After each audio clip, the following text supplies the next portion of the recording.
Hey guys, welcome to my channel. आज मैं आप लोगों के साथ में रिव्यू एंड डेमो शेयर करने वाली हूँ स्टिक्स का इंस्टा शैम्पू हेयर कलर का, जो कि काफ़ी ज़्यादा quick and convenient hair colour है एंड अफोर्डेबल हेयर कलर है।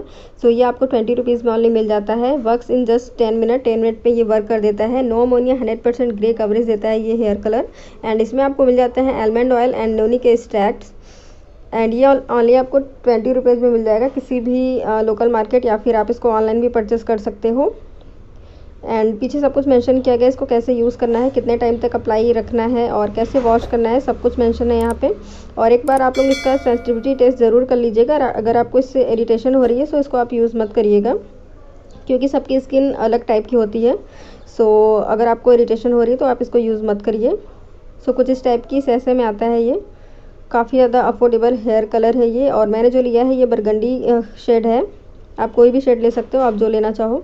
सो इसके अंदर चलिए देख लेते हैं। अंदर कट करने के बाद आपको सबसे पहले एक बुकलेट मिल जाती है। बुकलेट में सब कुछ मेंशन किया गया है, इसमें कैसे कैसे यूज़ करना है और क्या कैसे आपकी जो भी क्वेरीज है इसमें सब सॉल्व हो जाएंगी, अगर आप इसे अच्छे से रीड कर लोगे। और इसे रीड करने के बाद ही हमें किसी भी हेयर कलर को या फिर कुछ भी अच्छे से रीड करने के बाद ही यूज़ करना चाहिए। सो अंदर एक आपको ग्लव्स मिल जाता है। ग्लव्स यूज़ करके हेयर कलर करना काफ़ी ज़्यादा कन्वीनियंट हो जाता है और सेफ़ भी रहता है। सो अंदर ये आपको एक शेड से मिल जाता है, इसमें हमारा शैम्पू हेयर कलर मिल जाता है। सो शैम्पू हेयर कलर है, इसलिए यहाँ पे एक ही शेड से इसमें शैम्पू और कलर दोनों हैं। एंड यहाँ पे भी सब कुछ मेंशन किया गया है इसे कैसे यूज़ करना है।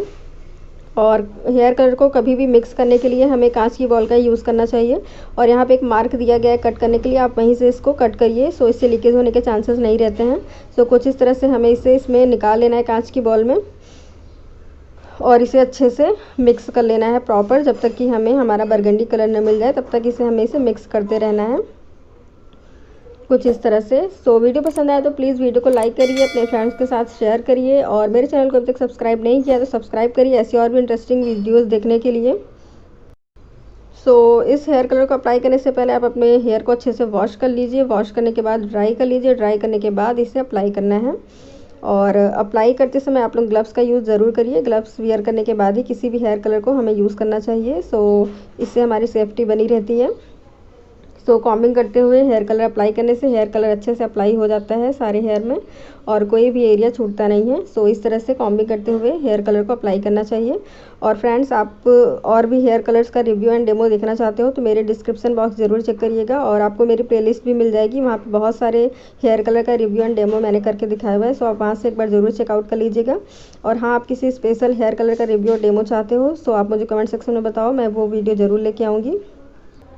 सो पूरे हेयर में अच्छे से अप्लाई करने के बाद 10 मिनट बाद हमें उसे शैम्पू की तरह ही, जैसे हम लोग शैम्पू से हेयर वॉश करते हैं उसी तरह से वॉश कर लेना है। ओनली वाटर से हमें इसे वॉश करना है फर्स्ट टाइम में, और 2 डेज़ बाद हमें शैम्पू से फिर से वॉश करना है। उसके बाद हमारा हेयर कलर काफ़ी अच्छा आता है।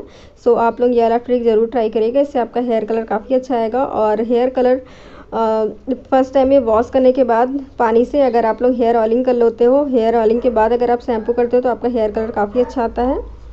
सो आप लोग ज़रूर ट्राई करिएगा इस तरह से हेयर कलरिंग। और ये हेयर कलर काफ़ी अच्छा है, क्विक, कन्वीनियंट है और अफोर्डेबल भी है। सो मुझे ये अच्छा लगा। आपको कैसा लगा मुझे कमेंट के थ्रू ज़रूर बताइएगा। सो मैं मिलती हूँ नेक्स्ट वीडियो में। Till then bye bye guys.